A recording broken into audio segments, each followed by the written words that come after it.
Hello everyone, I am Dr. Vibhash Vaidya, and in this video we are going to discuss about the osteology of first rib. So here you can see this is the first rib. As we know, in human body there is 12 pair of rib. Upper 2 and lower 3 are the atypical rib and rest are the typical rib. So this first rib is a atypical type of rib. So being a atypical rib, the identification feature of this rib is very important. So friend, always remember during the identification, this first rib is the most shortest, broadest and thickest bone among all the rib, and it has two ends, an anterior end and the posterior end. Always remember the anterior end is larger and posterior end is smaller. You can also appreciate the shaft of the first rib is not twisted and it has no costal groove over the lower surface as the costal groove present in the typical rib. Then you can see here above to downward the first rib is flattened. Here you can appreciate it is flattened from above to downward so that it has the upper surface and the lower surface, and this is the inner border, this is the inner border and this is the outer border. Inner border is concave and outer border is convex. So these are some bony points or feature which help during the identification of this first rib. The first rib is a paired bone. So here the question is arise how you will identify the side of this first rib. So student, during the side determination, you have always remember the anterior end, this is the anterior end of the first rib, this is the posterior end of the first rib. So always remember the anterior end of the first rib is larger, thicker and pitted anteriorly. You can appreciate here it is pitted anteriorly. While the posterior end, this end is small and rounded. So here you can appreciate the posterior end is small and rounded. Then when you appreciate the outer border, this is the outer border and the outer border is convex with no costal groove. Here you can appreciate it is convex and no costal groove. Student, you can appreciate here this is the upper surface and the upper surface of the shaft is crossed obliquely by two shallow groove. Here you can appreciate it is crossed obliquely by two shallow groove. One shallow groove present in anteriorly, another shallow groove present on the posteriorly, and this two shallow groove is separated by a ridge. Here you can appreciate this ridge which separate these two shallow groove, and this ridge enlarge at the inner border of the rib to form the scalenus tubercle. So always remember the scalenus tubercle and two shallow groove present on the upper surface of the rib. These are some bony feature which help during the side determination of the first rib. And you can also detect the side of the first rib with another way. That is when the rib is placed on the horizontal plane with the superior surface facing upward. You can appreciate here the superior surface facing upward. Both the end is touching the surface. Okay. So when you place the rib with the superior surface facing upward, you can appreciate here or you can find here both the end of the rib which touch the ground. This method also will help during side determination of first rib. Right side. Now we'll discuss about the features of the first rib. So first we'll discuss about the anterior end. So here you can see, as we have already discussed, the anterior end is larger and thicker than that in the other rib, and it is continuous with the first costal cartilage. Okay.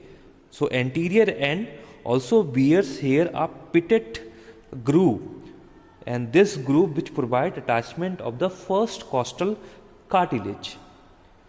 Then the posterior end, you can appreciate here, this is the posterior end, and this posterior end is comprises of this small head over here. Here you can appreciate the head of the posterior end is rounded and it articulates with the body of the first thoracic vertebra. Then you can appreciate here this posterior end has a neck, and this neck is rounded and directed laterally upward and backward. Then here you can appreciate here a tubercle, and this tubercle is large and it coincides with the angle of the rib, and this tubercle which articulate with the transverse process of first thoracic vertebra to forms the costotransverse joint. So this is the anterior end and this is the posterior end.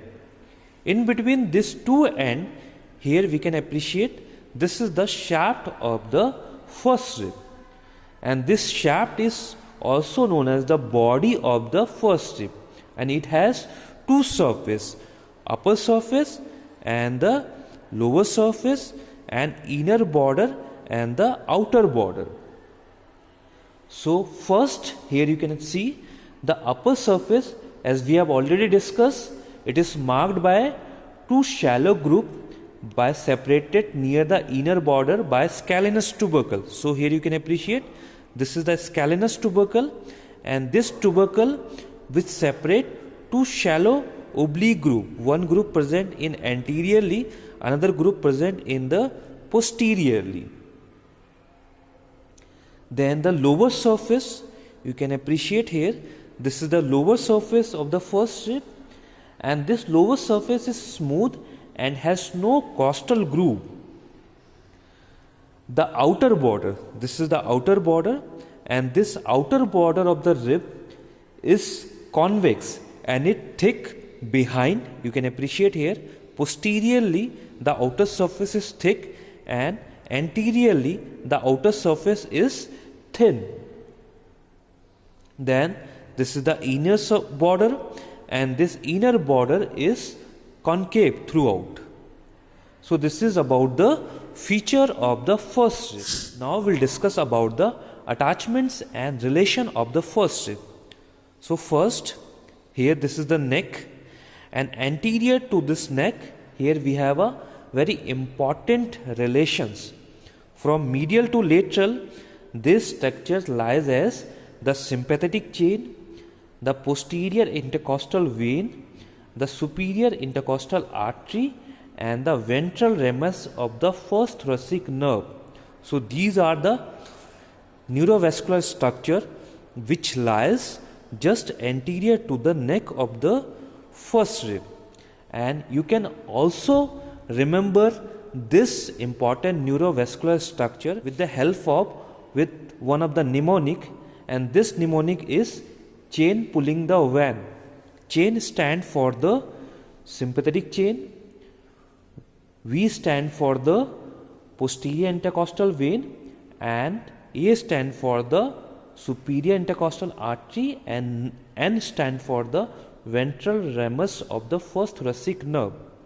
So this is the relation of the anterior part of the neck of the first rib. Now the superior part of the neck, and this superior part of the neck is related to the deep cervical vessels and 8th cervical nerve. So this is the relation of the neck of the first rib. Then the anterior groove of the superior surface. So here this is the anterior groove of the superior surface, and this anterior groove of the superior surface which lodges the subclavian vein. So here the subclavian vein passes through this anterior groove of this superior surface of the shaft. Then the posterior groove, this groove, and this groove which lodges the subclavian artery and the lower trunk of the brachial plexus. So always remember the superior surface of the first rib also related to the anterior to posterior subclavian vein, which is lodges this anterior groove and subclavian artery and the trunk of the brachial plexus, which lodges the posterior groove. To anterior to posterior, the structure lies the vein, subclavian artery and trunk of the brachial plexus.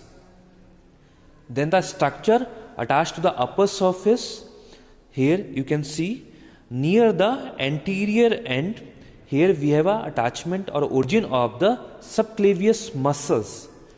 So this anterior superior part near the anterior end, here we have attachment of the subclavius muscles. Just behind the origin of the subclavius muscles, here we have attachment of the costoclavicular ligament. Then scalenus anterior muscles, which get insert over the scalenus tubercle. So over this scalenus tubercle, we have a insertion of the scalenus anterior muscles. Then you can appreciate here a elongated rub groove, which is present just behind to the groove for the subclavius artery. So this roughened elongated groove which provide attachment or insertion of the scalenus medius muscles.